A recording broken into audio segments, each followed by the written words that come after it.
Now, before we get into this video, I want to warn you, this will not be easy to watch. This video will probably make you slightly uncomfortable, but if you can make it through to the very end, I'll promise you one thing. You are going to be so well equipped to not drink alcohol. So if you want to reduce your drinking, stop drinking, or if you've already stopped drinking alcohol and you want to really solidify your mindset, I really encourage you to just watch this whole video. I promise you, it ain't going to be easy. Because what I'm going to do in this video is I'm going to break down 6 lies that all alcohol drinkers tell themselves.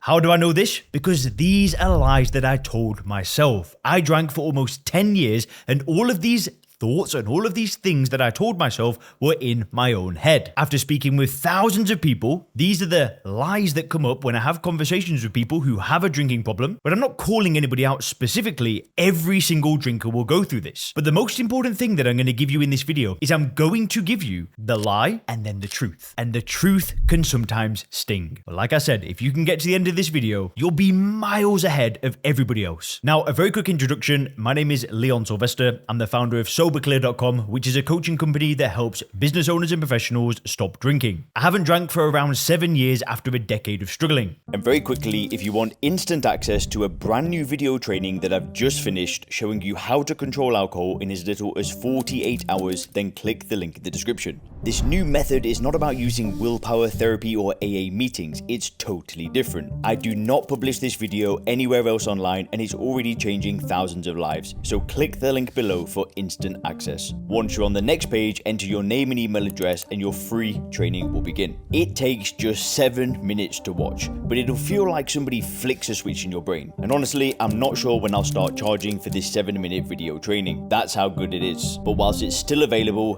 click the link below, enter your name and email address and watch that video now. So the first lie that people tell themselves is it's not that bad. This can keep people stuck for decades. They know in their heart that they're doing something that they shouldn't do, because I do believe that everybody's got some level of cognitive dissonance with alcohol. We know it's a poison, we know it's a drug, we know it does nothing good for us, but in order to reduce this cognitive dissonance, we need to lie to ourselves. So all that we're doing here with these lies is reducing cognitive dissonance so we don't feel so stupid about consuming this highly addictive drug, this poison. We need to reduce the cognitive dissonance, otherwise we're going to go insane, or we'll actually just stop drinking. So what we can often do is we can drink, right? And life can be kind of okay. It's not like we've got a DUI. It's not like XYZ. And what we're really doing here is we're comparing our drinking to other people. We can think, well, I'm not as bad as that guy that got a DUI. I'm not as bad as that person who lost his wife because of their drinking. It's not like I've got cirrhosis of the liver and I'm gonna die. I'm a high-functioning alcoholic. See, it's not that bad. And if you've ever told yourself this, who are you kidding? Because I'm not buying it. Your family aren't buying it. Who are you kidding here? Comparing your drinking to somebody else's, to then say to yourself, to lie to yourself that it's not that bad. What are you waiting for? Are you literally telling yourself that you want to wait for a moment where everything explodes and then it's bad enough to fix? See, just for a second, reflect on your drinking over the past few years. Have things got better? Have things decreased over time? Or are things getting worse? Are you drinking more that time goes on? Because if it's not that bad and you're not as bad as them, or you're not as bad as that person, what do you think that the person who is that bad once said to themselves as well? The same damn lie. I don't want to sound condescending. I want you to be able to look at the situation logically and just recognize that you saying it's not that bad, you ain't kidding anybody else but yourself. And whilst I don't want to come across as judgmental, I do want to remind you that I have said this lie to myself as well. All of these things are lies I told myself. In hindsight, it's quite easy for me to now look at those lies because I don't drink. I've got past it all. But I want to be as real as I can with you. I want you to be able to look at the situation for what it is. And listen, you might hate me after watching this video, but I'll take it. I'll take your hate as long as it helps you stop drinking. Lie number 2. This one is huge. The second lie is telling yourself, I have things under control. I've got things under control. I only drink, X amount and I've got my limit and I never go over it. I'll be honest, I didn't really tell myself this lie so often, but there were periods where I did believe I had it under control. So I didn't stop. And the inevitable end of a long road came where I no longer had things under control. Now, just so you can see the insanity of this, and again, I don't mean to sound like an a-hole.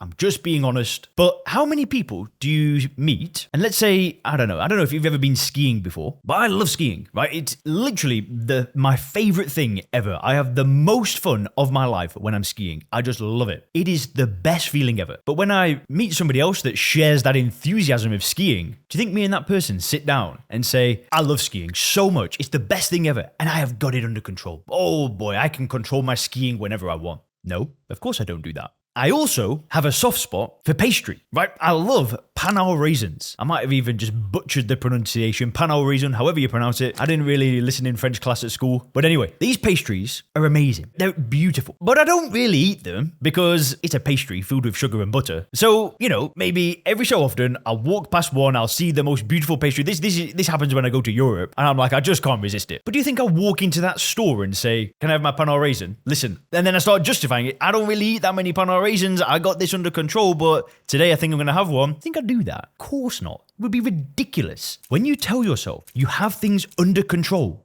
what are you talking about? Think about it. This is nothing other than justification of consuming a drug. If you are telling yourself that you have things under control, do you ever say that about other areas of your life? See, we say it because we know in our heart that alcohol is a poison. We know it's not a good thing. So by telling other people and lying to yourself that things are under control, I'm sorry, but it's just reducing cognitive dissonance. It's pure justification and pure cope. And again, I've used that word again, cope. It must be a millennial term, but does that mean that if you tell yourself you've got things under control, that you're only going to look at the problem if you don't have things under control? And then surely if you don't have things under control, then it's too late. Do you see the madness of it? So the third lie. Oh my gosh, this one, I have told myself this so many times. The third thing is telling yourself you'll deal with this later. And this is when you've kind of got past those first two lies. You know it's bad. You aren't lying to yourself that you can control it. You know it's causing problems. You know it's causing pain. And then you tell yourself, I'll deal with it later. And after the holidays, right after that wedding, oh, I've got this big event coming up, this big business thing, this big social thing. Once that's done, then I'll fix the problem. And I don't want to sound negative. I don't want to discourage you, but does tomorrow ever come? Diet starts Monday, right? We've heard it all before. And I'm not necessarily saying that choosing a date to stop drinking is bad, but why bother? Why delay it? What's the delay for? Because if you're actually delaying stopping drinking till after that social event, you've actually never truly fixed the paradigm that you have. You see alcohol as something that adds value in your life in these social events, which is why you need to tell yourself that you'll deal with things after the event. But then that means you've never fixed your worldview in the first place, so then you're just going to resort to willpower. Because I promise you one thing, if you're able to reframe the way you view alcohol to see it in its purely logical way, in its pure form, as ethanol, right, as a poison, if you can see it that way, then stopping drinking is a choice that you make in an instant. It's like the flick of a switch. And you don't think about what's going to happen further down the road. It's like, all it is it becomes a decision. Telling yourself that you'll deal with this after XYZ event, or, when life's calmed down, when you're less stressed, is a lie. The best time to do this was yesterday. The next best time is now. Which leads me into the fourth lie. Now, if you've had failed attempts to stop drinking alcohol in the past, and you are going to try again, and you're either going to use a method that you used in the past that didn't work, or you're going to tell yourself that you're just going to fight it with willpower and do this on your own, but that hasn't worked already, to me, you're almost kind of setting yourself up for failure. And again, I don't want to discourage you, right? I want you to fix the problem. But if you've tried stopping drinking, let's say with pure willpower, and you've had success, you've stopped for a few months here and there, and then you're telling yourself, this time is going to be different, this time I'm just going to resist it even harder, then in a weird way, it's kind of like self-sabotage. Very, very tough for me to say, but telling yourself that you're going to go back to the method that didn't work already, are you seriously sure that it's going to work? Or are you kind of giving yourself like an escape hatch of like, well, if it didn't work, oh well, at least I tried. The good news, and the good thing though, is that there is a different way for you to do things. My method is totally different to everything else out there. It's all about reframing how you view alcohol instead of reframing the way you view yourself. I have a coaching program where we've worked with over 450 business owners and high-level professionals. And if you want to see if that could be a good match for you, then you can click the link in the description. You can fill in an application and book a free consultation. What we'll do on that call is actually give you a plan to follow. So it'll be a super valuable call. We get a 96% success rate. The method has been scientifically validated by an academic psychologist. psychologist, and if you go on Google Scholar, you can search sober clear system and you can read a scientific report that explains how the method works. But if you could stop drinking alone with the methods that you've already tried, again, I don't want to sound too negative, but you'd probably already be sober. Which leads me to the fifth lie.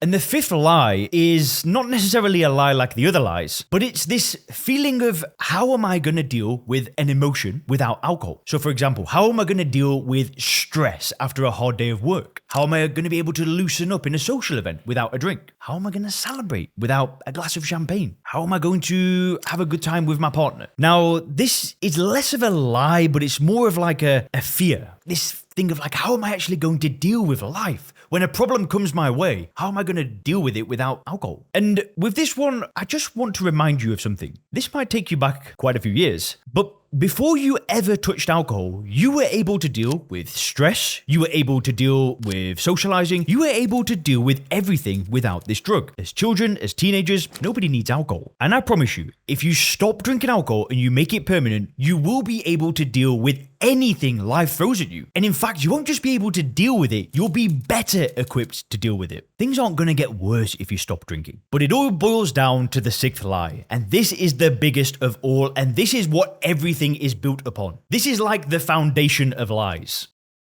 The biggest lie that people tell themselves is that they believe that life will be worse off if they stop drinking. This is the ultimate fear. They think that everything isn't going to get better, it's going to be harder. During the 10 years that I struggled to stop drinking alcohol, that fear dominated my life. It dominated my thinking and it dominated my worldview. I thought that if I stopped drinking alcohol, life would be in a worse position because there was this deep-rooted belief that alcohol added something in my life. Listen, I'm going to say this to you 10,000 times until it clicks. Alcohol adds nothing. It will add nothing to your life. It gives you nothing, and life will not be worse without it. In 6 months' time from now, if you stop drinking alcohol and you focus on what you actually want from your life, with your relationship, with your health, with your business, with your finances, with your spirituality, if you put all your energy into the things that you want and you stop drinking alcohol, I want to make something clear. The version of you in 6 months that stopped drinking and gone towards the life of their dreams could see who you were right now. The two people will be unrecognizable. Life will not be worse if you fix this problem. It's when life begins.